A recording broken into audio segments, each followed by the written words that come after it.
Welcome, everyone. This is Betska, the Guru Coach, with co-host Raj Vashisht from Delhi, India. Welcome to Mindful Leadership Beyond Borders, and we have a fabulous guest for you today. His name is Scott Reeve. Let me introduce you to him. Scott has been teaching children for almost 20 years, ranging from the ages of 2 to 16. Wow, quite the range. So he comes with a lot of experience in teaching children. During this time, he has experienced the utmost importance of proper parenting and how it reflects childhood behavior and intellect in the classroom, and I dare say, in the home. He emphasizes that parents spend as much time with children as possible, especially at young ages, as well as providing them with loving discipline throughout their life. Scott is from Canada, my home country, and is also the author of 4 vegan children's books. Let's welcome Scott to our show here today. Welcome, welcome, welcome. Thank you, Betska and Raj. Nice to see you guys again. Oh, yeah. Always a pleasure. You're so much fun to have as a guest. Yeah. Wow. Raj kept saying, when are you going to have Scott back? And so he kept bugging me. So here we are. We're here. So this topic seems applicable for all of your 20 years of experience, that the importance of discipline for children. And if somehow, I know you have experience with different cultures as well, so if there's a way to weave that into our conversation, I find that quite fascinating. But let's start with, why is it important for parents to teach discipline starting at a young age? Well, I think starting at a young age would provide kids, as they grow into teenagers and adults, it will provide obviously that foundation for their whole life. Mm-hmm. So I can attest to that personally, because as I was growing up, there wasn't a lot of discipline actually in my life.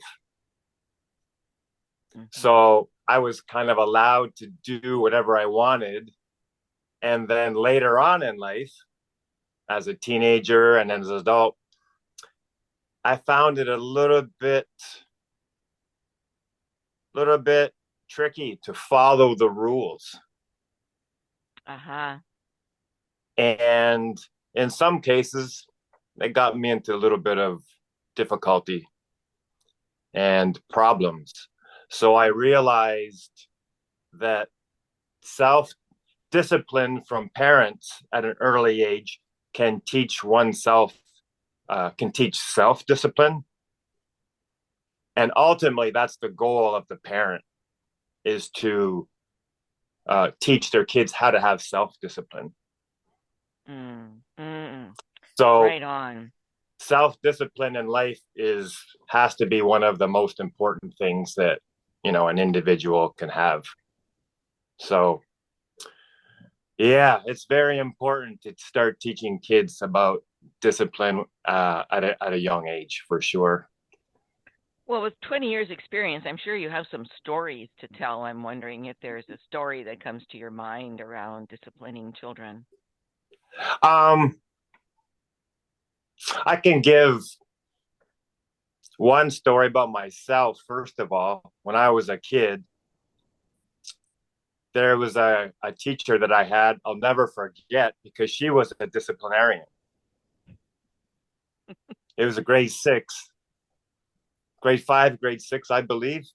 And she refused for any student in the class to have poor penmanship. Wow. Wow. Yeah, she was old school. So if we didn't write beautifully, she would return our paper immediately and say, "I'm not accepting this." So I mean, wow. that's a form of discipline. Mm-hmm. She's disciplining us she's making us follow a rule. Mm-hmm. Mm-hmm. So eventually all of us had to write nicely. And at least for myself, I followed a rule because I didn't want to fail. There was a subject called penmanship. And actually, if I remember correctly now, the first semester I got a D in penmanship, and I never got any grades below A or a B. So it was A, B, B, A, B, and then a D. I'm like, so I'm like, how dare the teacher, give me a D? But she was correct. The next semester, I forced myself to, or I practiced just to write nicely.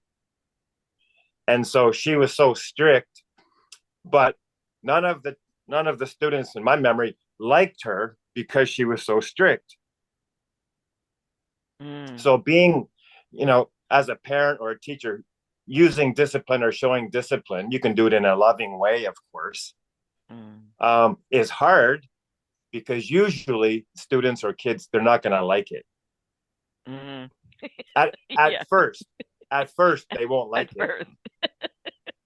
But now looking back, this is just one little example. You can use this example for all parts of life. But looking back, I'm totally grateful for her being so disciplined because now I can still write very beautiful. And people even comment, wow, your writing is so nice. And I say, well, it's because of my grade 6 teacher. Right on. So that's a simple example, but again, you can apply that to anything. You can apply it to manners, anything you want. And if you start young, then that foundation can last a whole life. So how about you? Do you have any examples, Raj or Betska, of discipline at a young age? My father is from army. So Oh yeah, father from the army. Yeah, okay. Oh my gosh. I can't imagine every day and even holiday also. He was very strict, 6 o'clock or 7 o'clock between. You woke up every morning. Even Wake up at 6. Even like Saturday and Sunday, if we have holiday also in school, they said no, you woke up on time. Then if you want to sleep, you can go in afternoon, but not in the morning.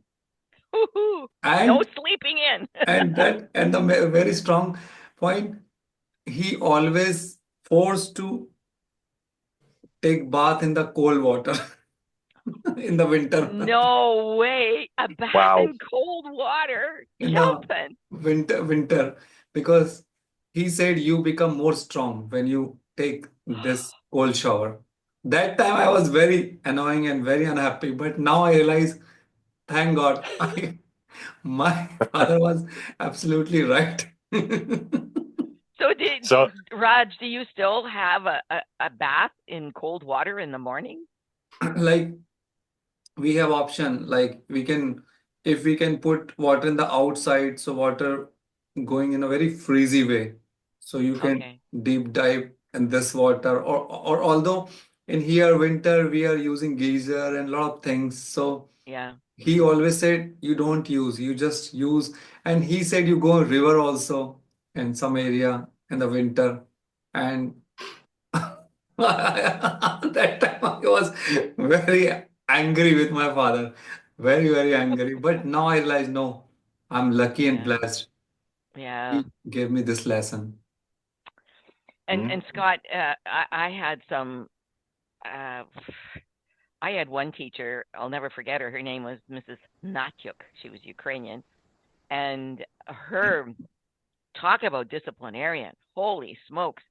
I mean, if some of the guys were caught smoking behind the barn, because this was a farming community, right? She would bring them up to the front of the room. They'd have to put their hands out, and she would strap them with these big strap. We got the strap, or I didn't smoke ever. I was a pretty good student, but the odd time I'd have to go into the corner, and with my hands, with 2 or 3 encyclopedia, I had to keep my hands up like that. So you learn. Go ahead. I was just going to make a little joke. She's teaching you discipline, but also teaching you strength. Yeah. Oh my God. She was brutal, but I tell you, she made the point that, you know, if you didn't follow the rules, if you didn't follow what she thought was best for us, then we would, there are consequences. She didn't use the word punishment. It was consequences. Yeah. So and to this day, I really honor the fact that some parts of her disciplinary actions were good and others were actually quite brutal, I think, Right. in the way she handled it. But because of the way she was, I was afraid of her.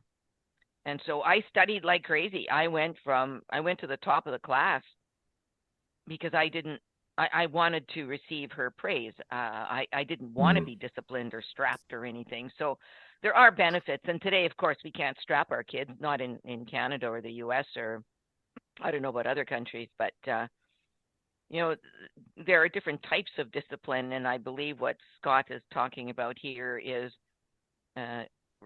discipline that changes behavior in a positive way. Yeah? Yeah, for sure. Okay, yeah. Great.